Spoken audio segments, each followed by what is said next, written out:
This one is for Robert the Subscriber's underwear.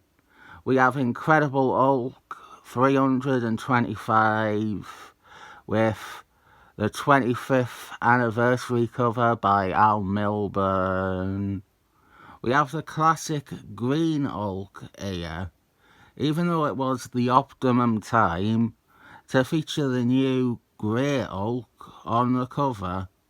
But they don't do that. That always intrigued me, that they felt they needed Green Hulk on this cover. You might be keen to know this.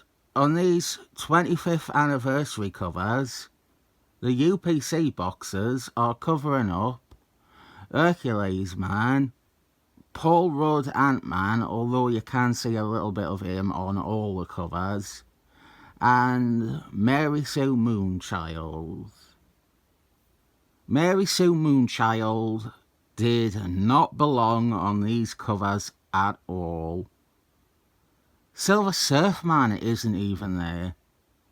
Black Panther, Falcon Man, Samuel L. Jackson, even Harvey the Duck. They are all characters that should be there instead of Mary Sue Moonchild. Beginning with this issue, Al Milgrom steps down from doing the artwork to focus on scripting and plotting.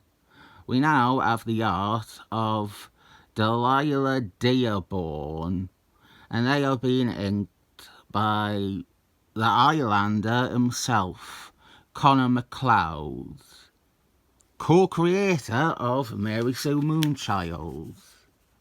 And we are opening to the funeral of that bitch that died about 10 issues ago. That woman in the Hulkbusters, the one that died. The woman who...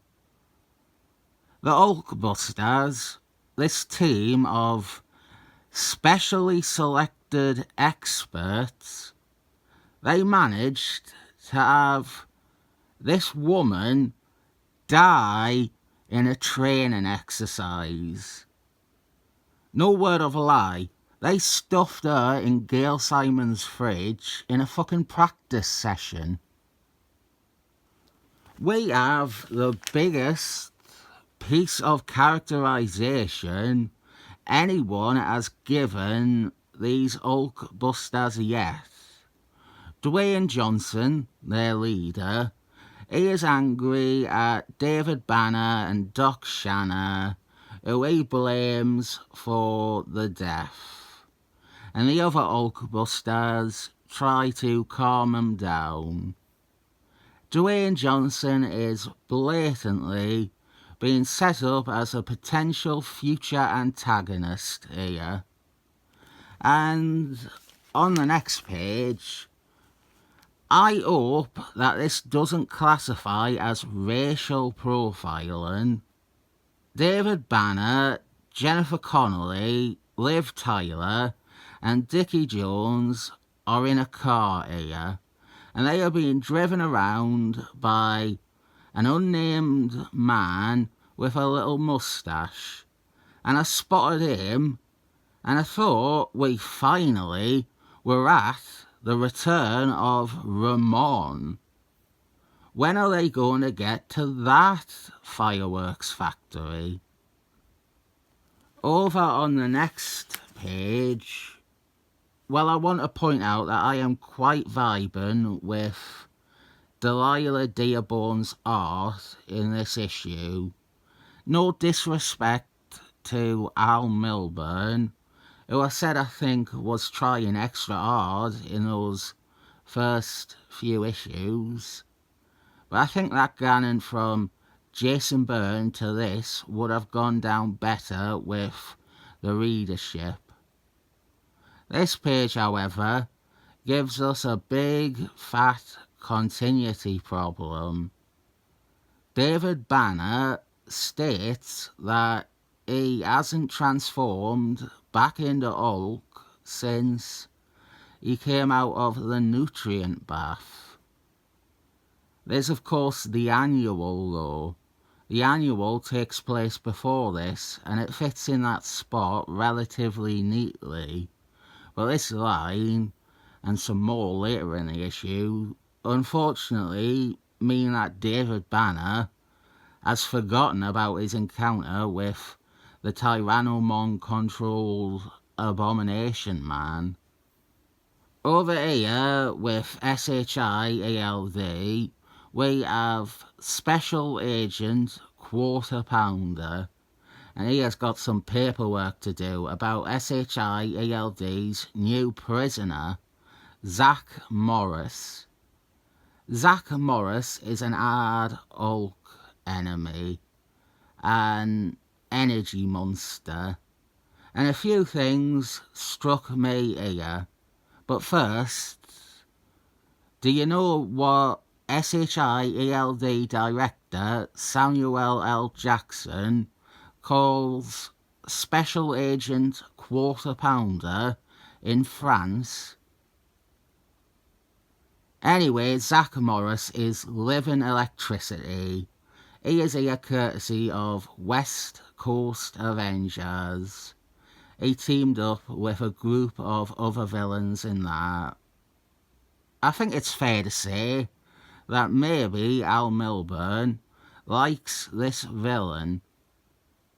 Although he was created by Steve Engeltine, who wrote that West Coast issue. I will be explaining Zach Morris in an upcoming video. There's one with him on the cover. That is a more appropriate place to explain him.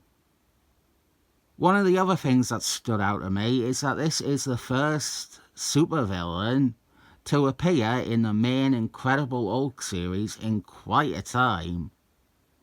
305, the UFOs. They were the last time, and partly by sheer chance.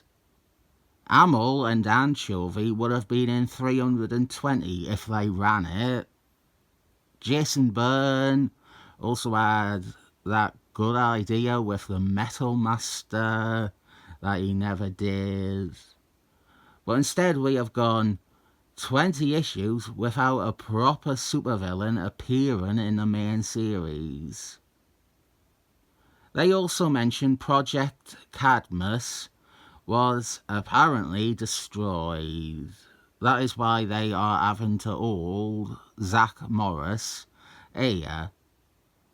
I wasn't sure what this destruction of Project Cadmus was referencing, but I want it to be Avengers 261 when Beyonder Man blew up the mountain while fighting Hercules Man.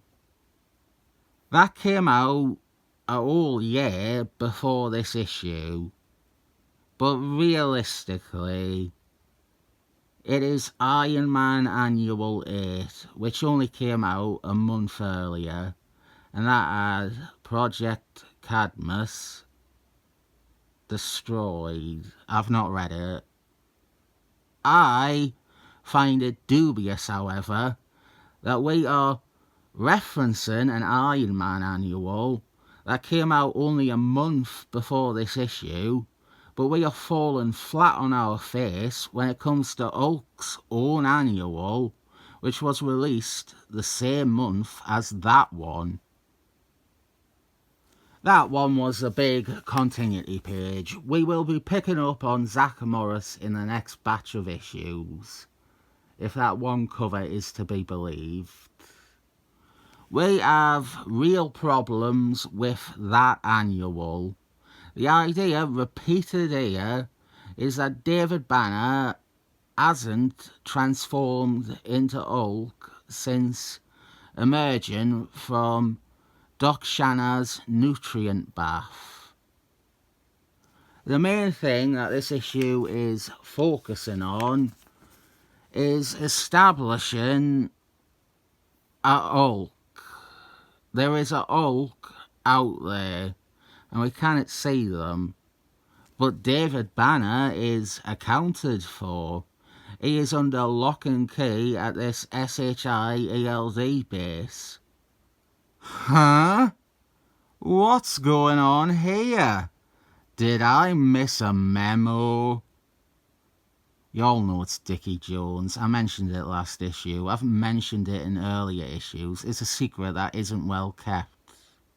It was in a bunch of episodes of the 90s cartoon. We are treating it as a mystery, and we are teasing the possibility that it is David Banner somehow. And we have an appearance of Polly. Who's that? Now, I found this interesting.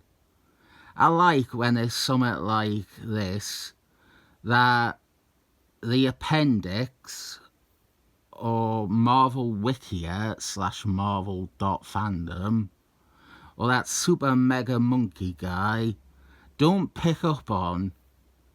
Polly, she is here to let Doc Shannon know that he is fired from his position as a lecturer at Northwestern University, and that she will not be going on any more dates with him.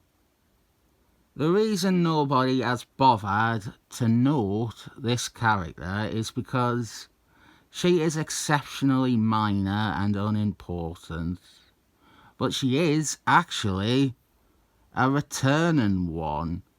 We saw her, she was named too, in Jason Byrne's first issue. I assume, despite almost having a whole page in this one and wearing colourful trousers, she will never appear again. Oh, god damn it, Robert the subscribers, come on her trousers now. And honestly, unlike all of Jason Byrne's issues on the series, I feel like Al Milgrom is giving Doc Shannon some deeper characterization here. I say deeper only comparatively. Anything is deeper than nothing.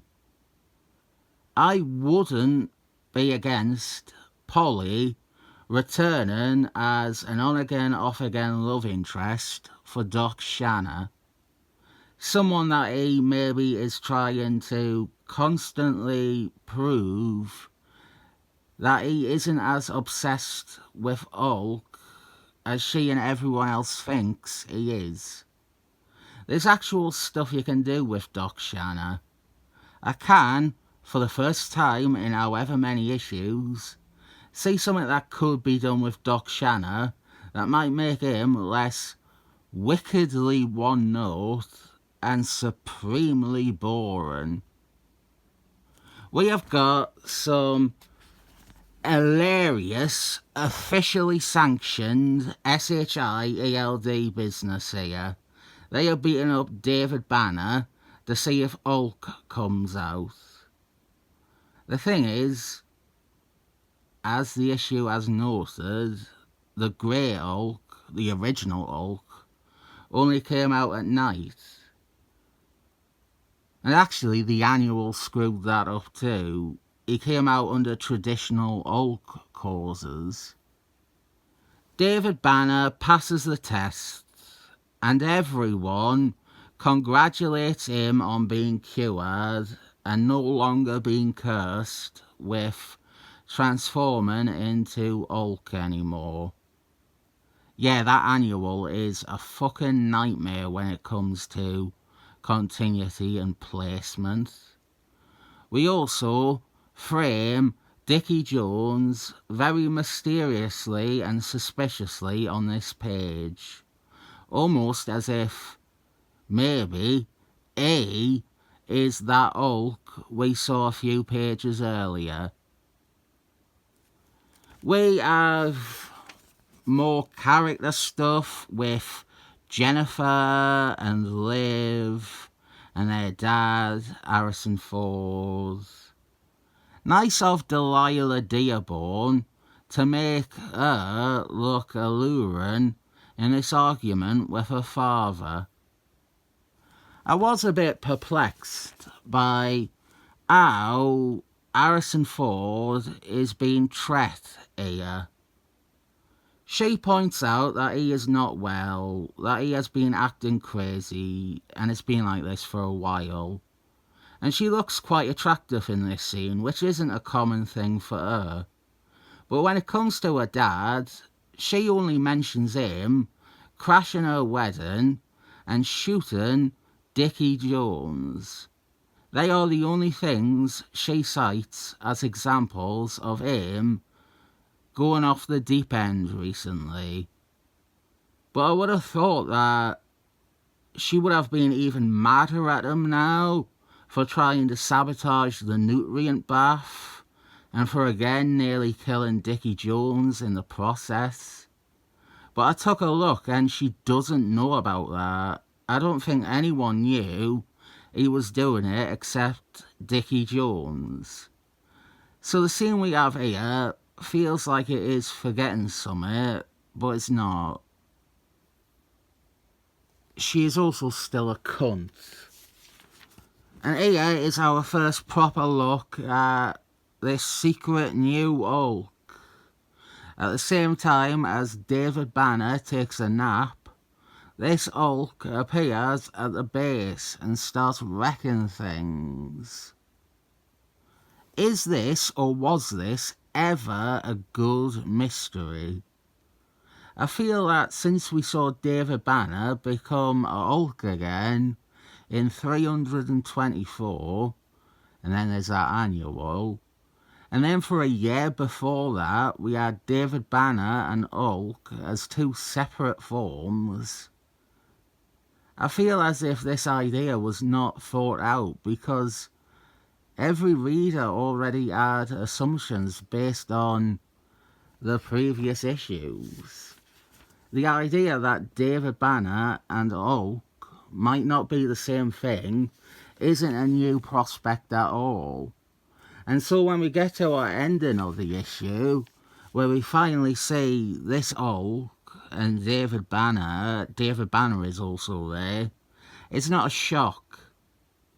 We're not yet told that it is Dickie Jones, and that is the only unique part of this setup, that Dickie Jones is Hulk. That is the only thing making it different to shit we have already seen, unless you have read an issue of What If, and so even that one idea isn't new to you.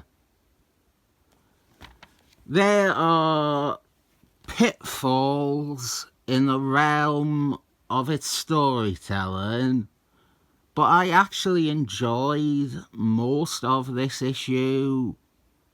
I think Al Milburn balances the characters, the supporting characters anyway, better than Jason Byrne did. In 2 pages, he did more to develop Summit with Doc Shanna than Jason Byrne did in 6 issues of him fighting Hulk over and over again. Delilah Dearborn's artwork is a nice surprise too. He, or she, was best known for covers and some Andy book pieces. The interior art here is strong enough. I'll give the issue a 25th anniversary frame thumbs up.